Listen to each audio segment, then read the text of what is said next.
Good morning. I hope you're having a fantastic day. Today, we're going to be talking about memorizing.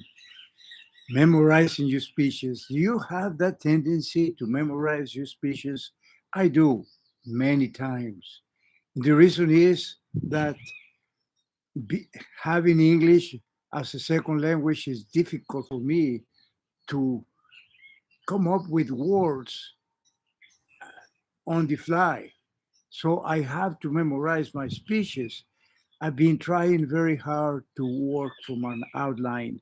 The problem with memorizing your speeches is that when you focus on the written word, you try to remember each one of these words that are in there, and then you don't concentrate on the message, on the main message, the main purpose of your speech that you want to convey.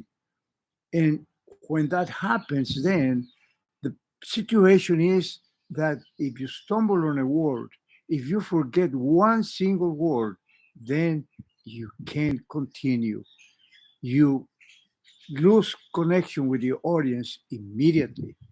And that has happened to me, and it's so frustrating. One way that I have read about and I am trying to do now is three steps. The first one is to write your speech word by word, and that gives you the opportunity to express your ideas, to know exactly what you are going to be talking about. And then the second advantage is that you have a sense of your timing because you have to know how long your speech is going to be. And so if you count the number of words and you divide by 100 or 125, which is the average speed that you can talk at, then you can figure out the minutes that you'll be speaking. For example, in my case, for a 7 minute speech, I speak about 100 miles per hour, 100 words uh, per minute, and 100 words per minute gives me a speech of 700 words maximum for a 7 minute speech. And it goes like that. The longer you speak, then of course, the more words you will have in there. But keep in mind that rate at which you speak.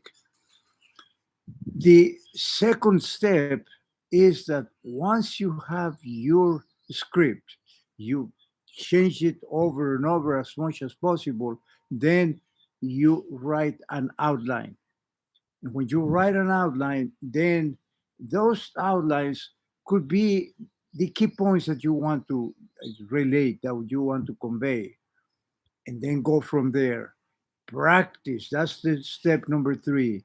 Practice, rehearse your speech until you're able to give it, but don't memorize it.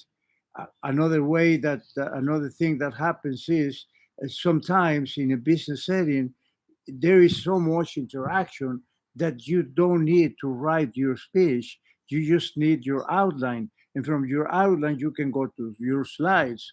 But if you have rehearsed and rehearsed and rehearsed, you maybe don't even need the slides because the slides serve two purposes. The, the main purpose is to convey your idea to the audience. And if you have everything already rehearsed, if you know what you're going to be talking about, then you don't need the slides, except sometimes when you want to show images or you have statistics or you want to make a point in a way that is clear for the audience. So maybe you need slides, but try to use them as less as possible. And that is my point for today. Don't memorize, internalize. Thank you very much for listening, and we'll see you again tomorrow. In the meantime, stay safe, stay proactive by not memorizing your speech, boy. internalize it. Goodbye.